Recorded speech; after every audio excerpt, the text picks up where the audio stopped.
اسلامی تاریخ کا اسلامی کیلنڈر کا پہلا مہینہ ہے۔ محرم سے ہی نئے سال کی آمد ہوتی ہے اور محرم ہی ان تمام اسلامی روایات کو دوبارہ ہمارے سامنے لے کے آتا ہے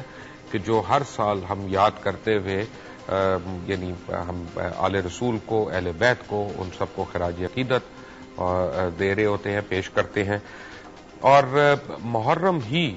وہ مہینہ ہے کہ جس میں اکثر و بیشتر قتل و غارت بھی ہو جاتا ہے، شہادتیں بھی ہو جاتی ہیں، عاشورے کے جلوس پہ بھی دھماکے ہو چکے ہیں، چیلم کے جلوسوں میں بھی دھماکے ہو چکے ہیں، قیمتی جانیں ضائع ہوتی ہیں، لوگ شہید ہوتے ہیں، الزامات لگتے ہیں، کچھ ایک دو لوگ پکڑے جاتے ہیں، اور اس کے بعد جب معاملہ ذرا ٹھنڈا ہوتا ہے تو سب کچھ ہم بھول جاتے ہیں۔ آپ کو شاید یاد ہو کہ نہ ہو کہ پچھلے سال محرم کے دوران کیا کیا ہوا تھا۔ اگر آپ یاد کرنے بیٹھے تو آپ کو اتنا یاد آ جائے کہ ہاں کچھ ہوا تھا، کراچی میں ہوا تھا، لیکن اس سے زیادہ آپ کو یاد نہیں ہوگا۔ شاید یہ ہماری بے حسی ہے، شاید یہ ہماری بے رخی ہے، اور شاید یہ کچھ میڈیا کا بھی اس میں قصور ہے کہ ہم سٹوری کو اتنی اس کے انتہا تک نہیں لے کے جاتے اور اس کو وہاں تک پہنچاتے نہیں۔ کیا وجہ ہے کہ گزشتہ چند سالوں میں جو فرقہ واریت ہے وہ تو ایک الگ سی، میں کہوں گا ایک ڈیفرنٹ چیز ہے، لیکن جو مذہبی جلوس اور مذہبی ہمارے ایسی ریلیز ہیں وہ بھی تشدد سے پاک نہ رہ سکی، جن میں محرم الحرام کا جلوس ہے، عاشورے کا یعنی ذوالجناح کا جلوس جو ہے، جس میں عید میلاد النبی کا جلوس شامل ہے، جس میں اور بھی ایسی ریلیز ہیں جو مختلف مسالک کے زیر اہتمام نکالی گئیں اور وہ انڈر فائر آئیں۔ اسلام ہمیں درس دیتا ہے ٹالرنس کا، اسلام ہمیں درس دیتا ہے برداشت کا، لیکن جب ہم اسی اسلام کی تشریح کرتے ہیں، اس کو انٹرپریٹ کرتے ہیں، تو ہم خود برداشت سے یا بے قابو کیوں ہو جاتے ہیں، اپنے آپے سے باہر کیوں ہو جاتے ہیں، اور اس کی اسلام میں کہاں تک اجازت ہے۔ To discuss this I have 3 very senior علماء with me. I have with me Allama Ibtisam علی ظہیر، کسی تعارف کے محتاج نہیں ہے، جمعیت اہل حدیث پاکستان کے بانی ہیں۔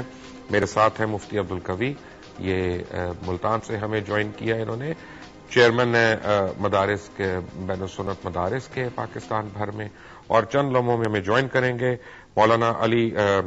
محمد نقوی صاحب، صدر ہیں شیعہ علماء کونسل کے۔ آپ سب حضرات کا بہت بہت شکریہ۔ سب سے پہلے علامہ ابتسام علی ظہیر صاحب، آپ کیونکہ لاہور میں ہی بیٹھے ہیں میرے ساتھ، تو آپ سے اس لیے شروع ہوتے ہیں۔ میں مذہب کس طرح اس میں بعد میں بات کریں گے، میں پہلے ایک دنیاوی بات کر لوں کہ اپنا یعنی منوانے کے لیے، اپنا عقیدہ منوانے کے لیے ہم برداشت سے باہر کیوں ہو جاتے ہیں؟ دیکھیں جی، بنیادی طور پر بات یہ ہے کہ میں اسے سمجھتا ہوں کہ یہ رجحان کسی بھی گروہ میں پایا جائے تو قابل مذمت ہے۔ اپنے عقیدے کو بطور بادو منوانے کی کوشش کرنا یا بطور بلٹ منوانے کی کوشش کرنا، یہ میں سمجھتا ہوں کہ دین کے مبادیات سے بالکل ایک انحراف کرنے والی بات ہے۔ اس لیے کہ جس طرح آپ نے ایک بات کوٹ کی کہ لا اکراہ فی الدین، دین میں جبر کوئی نہیں ہے، تو یہ وہ چیز ہے جس نے حضرت رسول اللہ صلی اللہ علیہ وسلم کے اسوے سے ہمیں یہ باتیں جو ہیں انڈیکیٹ ہوئی ہیں کہ نہ صرف یہ کہ ہمیں بین الفرقہ وارانہ جو ہم آہنگی ہے اس کو پروموٹ کرنے کی ضرورت ہے، بلکہ حضرت رسول اللہ نے بین المذاہب ہم آہنگی کو بھی پروموٹ کیا تھا۔ رسول کریم صلی اللہ علیہ وسلم نے یہود و نصارہ کو ان کے اعتقادات کی بنیاد پہ کبھی مارجنلائز نہیں کیا، نہ ہی ان کو ایلیمنیٹ کرنے کی کبھی آپ نے بات کی ہے۔ ہاں، جب جہاد ہوا ہے تو اس کے پیچھے دوسری کئی اور بھی محرکات کار فرما تھے، اس میں لیکن جہاد میں بھی معافی مانگنے والوں کو اس میں بدعہدیاں بھی تھیں، اس میں کئی دیگر لوازمات بھی تھے، لیکن اس کے اندر جو لوگ پرامن طریقے سے اپنی زندگی گزارنے کا مادہ تھے، حضرت رسول اللہ صلی اللہ علیہ وسلم سے معاہدہ کوئی نہیں کیا، بلکہ ان کو آپ نے ایک ریاست کے اندر جو ہے نا انٹیگرل پارٹ کے طور پر قبول کیا ہے۔ یہی وہ چیز ہے، میں یہ سمجھتا ہوں کہ نہ صرف یہ کہ مسلمانوں کے باہمی فرقوں کو پروموٹ کرنے کی ضرورت ہے، بلکہ اسے بین المذاہب لیول کے اوپر بھی اس کو پروموٹ کرنے کی ضرورت ہے۔ لیکن یہاں پہ 2 نکات ضرور میں سمجھتا ہوں جو انتہائی چھوٹے ٹائم کے حساب میں پیش کرنا ضروری سمجھتا ہوں۔ بین المذاہب ہم آہنگی کو جو چیز سبوتاج کرتی ہے وہ حضرت رسول اللہ کی توہین یا اہانت کا پہلو ہے۔ جب سے توہین کا پہلو آیا تھا تو اسے ایک جذبات میں اشتعال پیدا ہوتا ہے، اور میں یہ سمجھتا ہوں فرقہ وارانہ ہم آہنگی کو جو چیز سبوتاج کرتی ہے وہ یہ ہے کہ کابرین امت اور خیار امت، جن کے اندر اولاد علی بھی شامل ہے، امہات المومنین بھی شامل ہیں، صحابہ کرام رضوان اللہ علیہم اجمعین بھی شامل ہیں، جب ان کی حرمت کو سبوتاج کیا جاتا ہے تو میں سمجھتا ہوں اس موقع کے اوپر ایک کنفلکٹ کی وہ فضا پیدا ہوتی ہے۔ لیکن علامہ صاحب ایک مجھے بات بتائیں کہ مثلا گناہ کر رہا ہوں میں، یعنی خدا نہ خواستہ اگر کسی کی شان میں گستاخی میرے سے ہو گئی تو پورے اس دفتر میں کام کرنے والوں میں نے آپ کو پہلے یہ بات کہی ہے کہ یہ کسی بھی اعتبار سے نہ تو صحت مند رجحان ہے، نہ اس کو پروموٹ ہونا چاہیے۔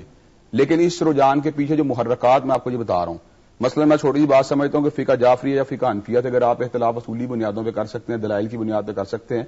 تو کبھی بھی اس سے معاشرے تشدد نہیں پیدا ہوگا. معاشرے تشدد تب پیدا ہوگا جب میں اس بات کو فیل کروں گا کہ میرے جو مراکز محبت ہیں ان کو کوئی بندہ جو اٹیک کر رہا ہے. میں یہ بات سمجھتا ہوں کہ اس وقت جو عقل مند شیعہ علماء ہیں اور جو صحیح معنوں میں حالات کا ادراک رکھتے ہیں، انہوں نے ہمیشہ اس بات کو جو ہے نا اس کی کبھی حوصلہ افزائی نہیں کی بلکہ حوصلہ شکنی کی ہے. اور یہ ایک رجحان ہے جو میں سمجھتا ہوں اگر یہ کنٹینیو رہا اور ان لوگوں نے اس چیز کو جو ہے فوکس کیا تو میں سمجھتا ہوں الٹیمیٹلی اس کے نتیجے کے اندر اتحاد کی اور یگانگی کی بڑی فضا پیدا ہوگی. مفتی عبدالقویر صاحب السلام علیکم. وعلیکم السلام. مفتی صاحب، بات یہ ہے کہ آج سے 1400 سال پہلے معاہدے ہوئے، جیسے میثاق مدینہ ہے یا صلح حدیبیہ ہے. آج کے دن میں 1400 سال کے بعد لگتا ہے کہ ہم مسلمانوں میں یہ اہلیت ہی نہیں ہے کہ ہم اس نوعیت کے جا کے معاہدے کر لیں جہاں پہ اتنی برداشت ہو، اتنی ٹالرنس ہو. کیا وجہ ہے؟ کہاں پہ ہم نے کھو دی وہ برداشت؟